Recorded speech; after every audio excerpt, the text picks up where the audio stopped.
Hey everybody, thank you for tuning in. Last time we had some stream issues, so I just want to double check to make sure this is working. If you guys can give me a thumbs up in the chat or just say something in the chat that you can hear me, we'll go ahead and get started as soon as we see one or two of those.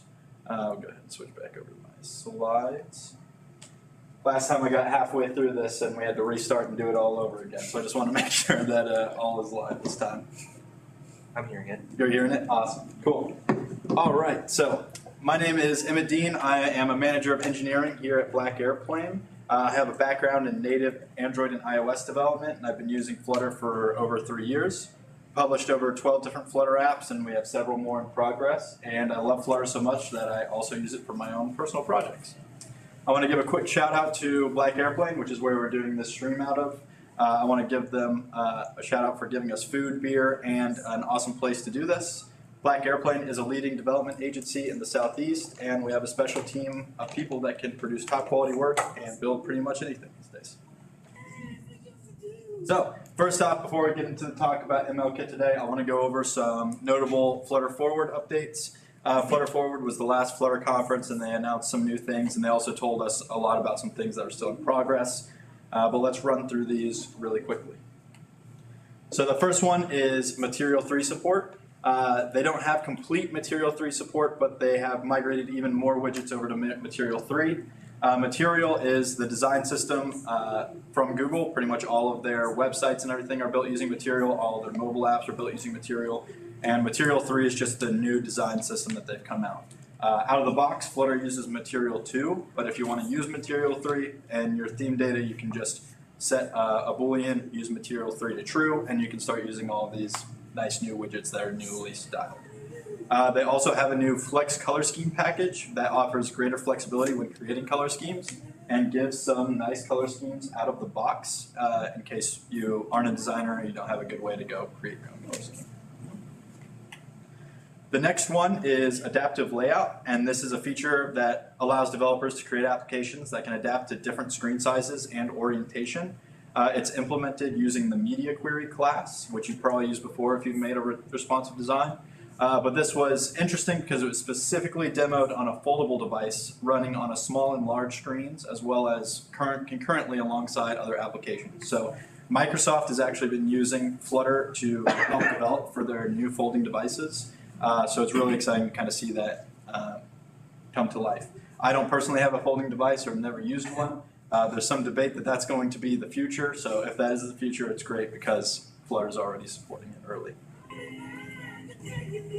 The next is menu bars and cascading menus. So this allows you to do some more advanced menu types if you're building like desktop or web apps, but also can allow you to create native menu bars on desktop devices. So like you would see your Apple bar like this. Now if you're building a Mac OS type application, you can build those natively as well. So that's pretty nice, getting more native support on desktop. And then we also have the Impeller preview. A lot of people are going to be excited about this. One of the big crutches for Flutter in the past, or a lot of reason people would use React Native over it, is on the very first startup of a Flutter app, you normally have a second or two of iOS jank. And iOS jank is basically a stutter in the animation. To most of us that build our own apps, this seems very small, but to high-end companies that are trying to make the most premier experience possible, it was driving people absolutely crazy, and it's one of the most upvoted issues on GitHub. So they have gone and made this new rendering engine called Impeller, and Impeller should meet or exceed Skia rendering performance for most applications. The preview is ready on iOS, but iOS only. It is not ready on Android or other platforms.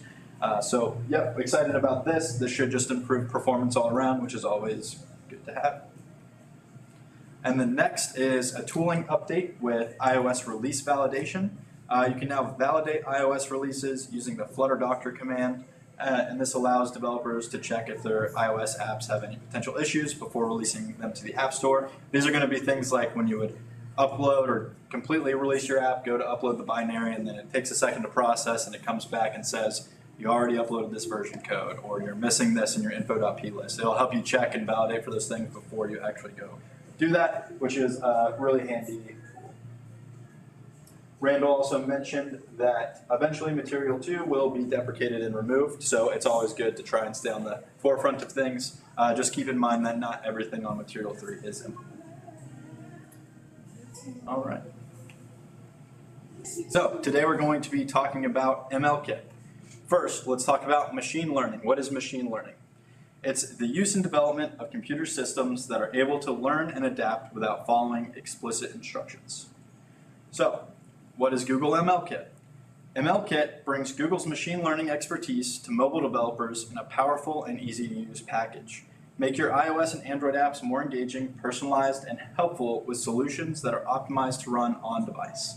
Now keep in mind, the run on device is really important. These are all optimized to run on mobile. So there's a whole collection of all sorts of artificial intelligence, ML, models that you can use on the web, but they're typically very expensive and resource intensive, and they can't run on device. Google has provided a huge amount of options that we'll go over in just a second that allow it to run on device.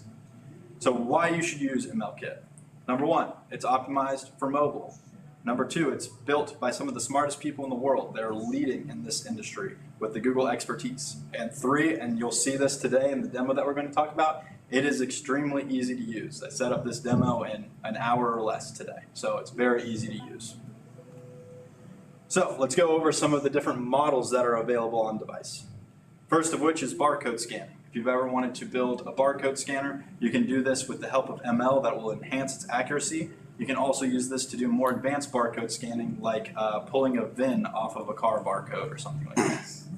You have face detection and face mesh detection. So the face detection was just detecting faces. Face mesh is going to help you do things like the Snapchat filters. That's what exactly the technology it would use there. You have text recognition if you want to pull text out of something like handwriting. Image labeling if you have a picture that you want to pull out what's happening in the picture, so you can run some logic on that.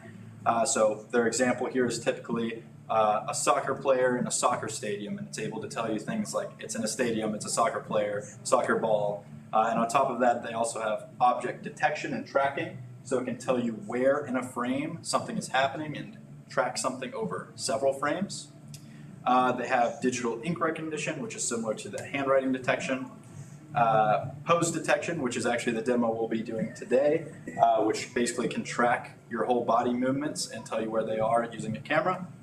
Selfie segmentation, this is similar technology to what your iPhone camera will do with portrait mode, how it blurs out the background versus yourself, so it's able to detect what the foreground object is. And those are all vision APIs, so these are all going to take in images or videos to handle that. Next is the natural language APIs, which happen with language identification, translation, prompting you with smart replies, or also entity extraction. So if you had a huge amount of text and you wanted to pull out addresses, dates, numbers, etc., they can do that for you as well.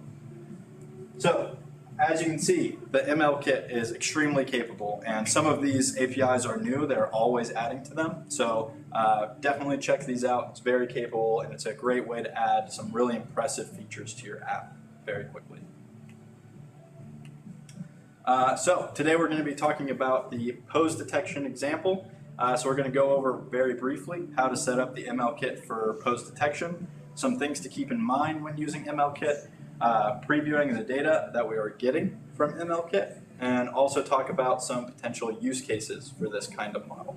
So I actually have a real iPad set up right here for those people on the line, and I'm just kind of screen recording it. So because of the way I have it set up, I have to actually run this out of Xcode. So I'm going to run the demo first, and then we will dissect it. So give it just 1 second to pull up.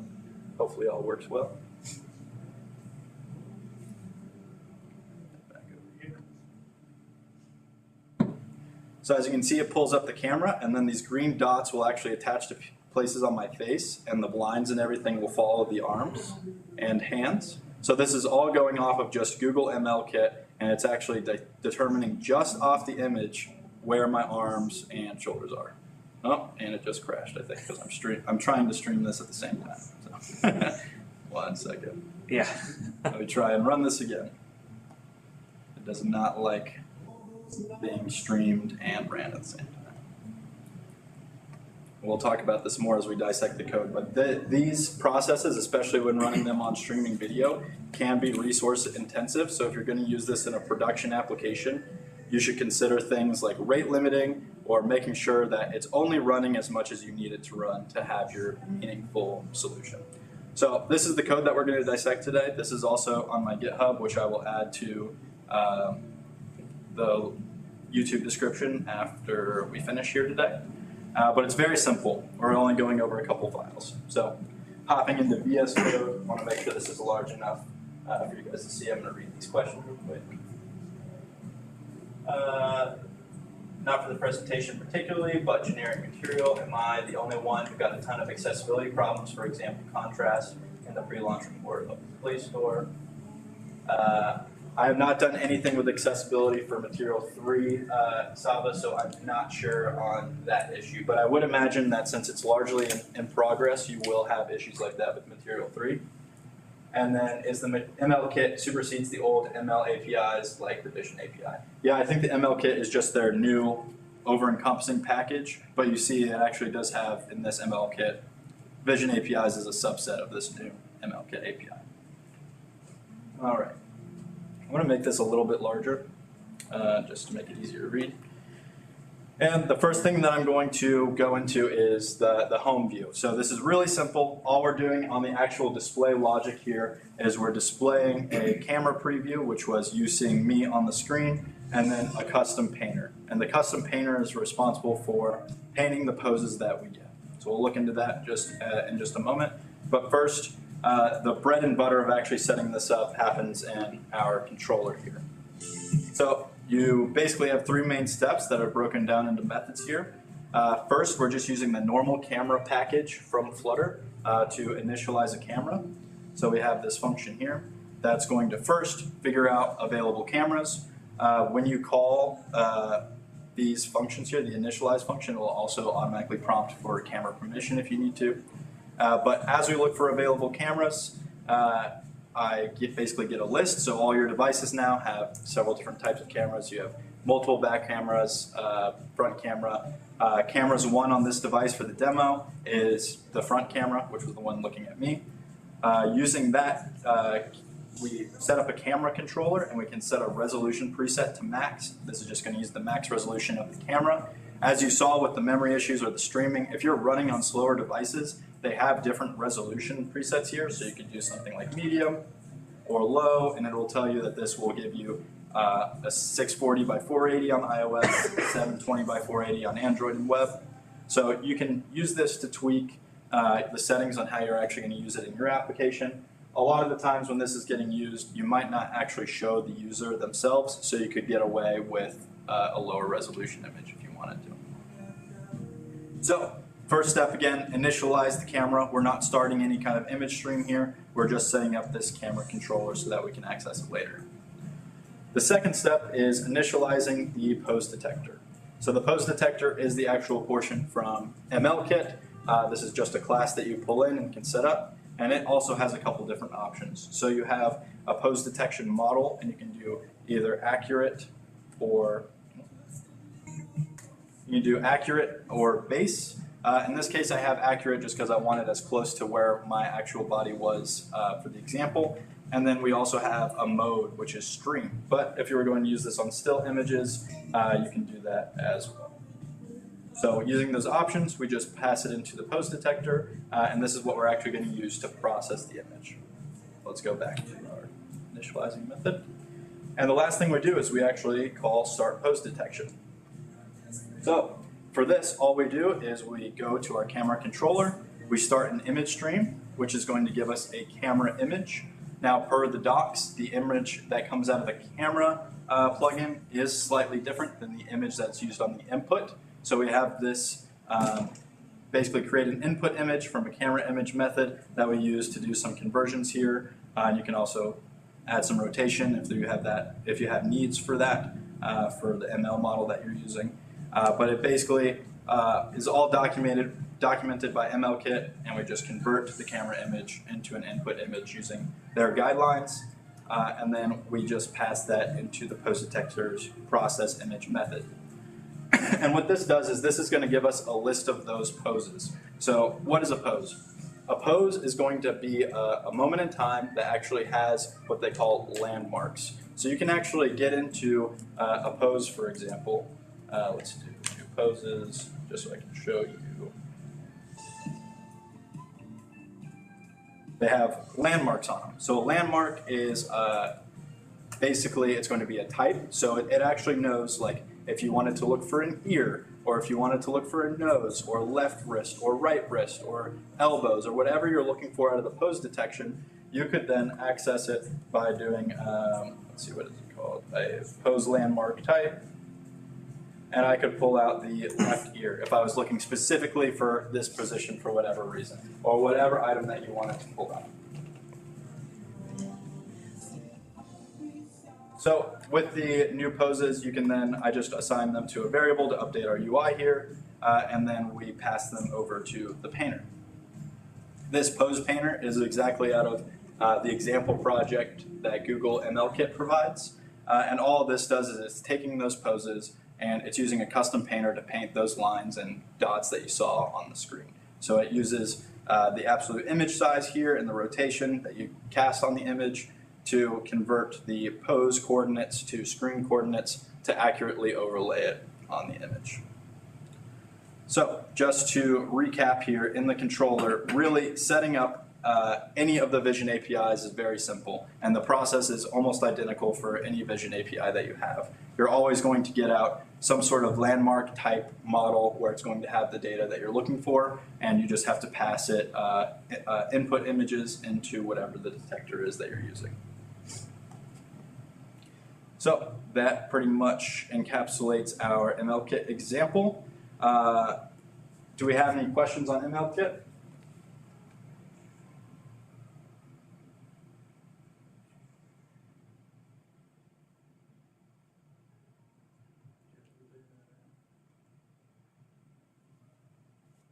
I've got maybe a simple one. Huh? When in the green dots in the streaming, were those the landmarks? Yeah, so those were just landmarks that I didn't have lines for, so it was putting them like on There were eyes. 3 in a hand and Yeah. many on your face. Yeah, so this ML model is really designed for full-on post detection. So versus like something like a hand, they do have custom TensorFlow models you can use if you want to use your own model that will do just like a hand specifically. The example that they used on Google ML-Kit's website for post detection is stuff for like a workout app where you're using rep counting.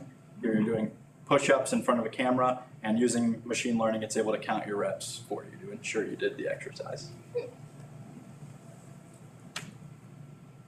Maybe it's worth showing some of those. Let's see. So here's their new face detection. So you can see kind of the landmarks that it's able to get. This one is trained specifically just on faces, which would allow you to then take a 3D model mesh of some sort and align it to those kind of landmarks to create filters and stuff like that.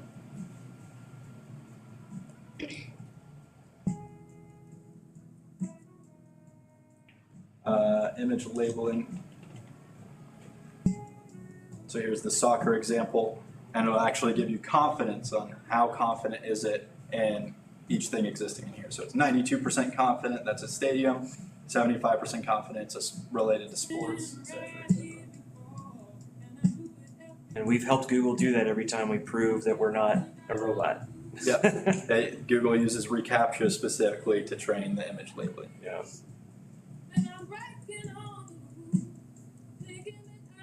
Does the phone need a particular chipset? What model phone minimum, for example? I think that might be included in the ML-Kit documentation. It does generally say that it supports iOS and Android. What you're probably going to find, Randall, is that if you have a specific device set that you need to support, you will purchase that device, run it on that device, and then tune down whatever the ML model you're using to make sure that it doesn't run out of memory, for example, or overheat, etc.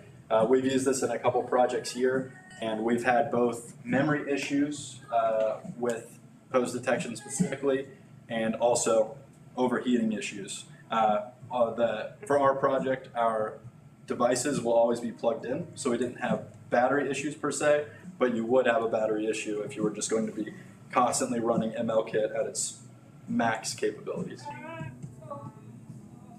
I have a question on that, I guess. Like, the way you're characterizing, like finding kind of the right settings is like your own trial and error. So there's not a lot of guidance, or like the ML kit itself can't know like, yo, I can't, like I have this much memory to work with. It doesn't know that. That's interesting.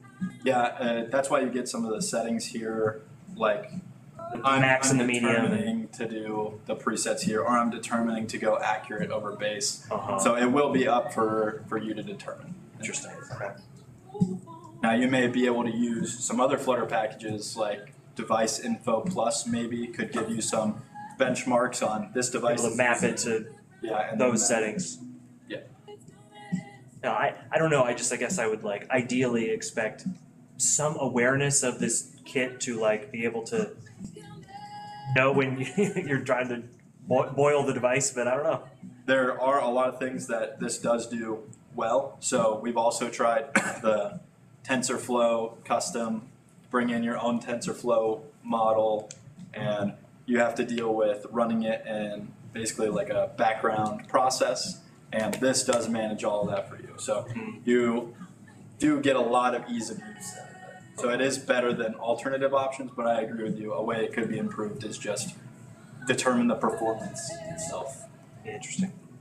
Another way that we limited this on our project was basically setting a refresh rate. Sure. So limited to only do this 30 times a second versus letting it go uncapped to whatever it's able to read at. And that seemed to help tremendously.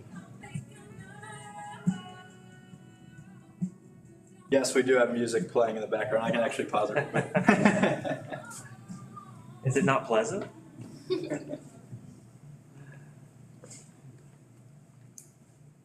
Sorry, we're using the ceiling mic, so it picks up everything in here. I think that's pretty much everything I have for today. Do you guys have any other questions?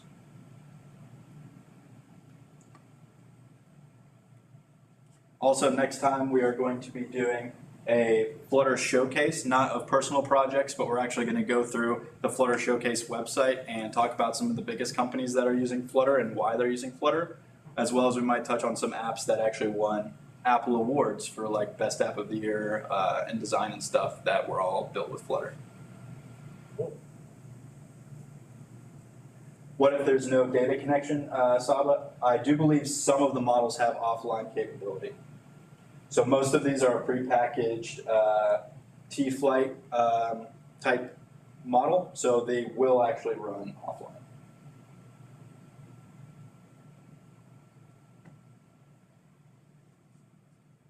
I didn't even think about did what you just do, did that require being online to do something? No. Okay, yeah, I wouldn't expect it, especially with the emphasis you said on device computing. Yeah. Interesting. Now, if you're using some sort of self-served model that's coming from a server, then obviously you would need internet connection to load the model, but once it's running on device, that itself would not require online capability.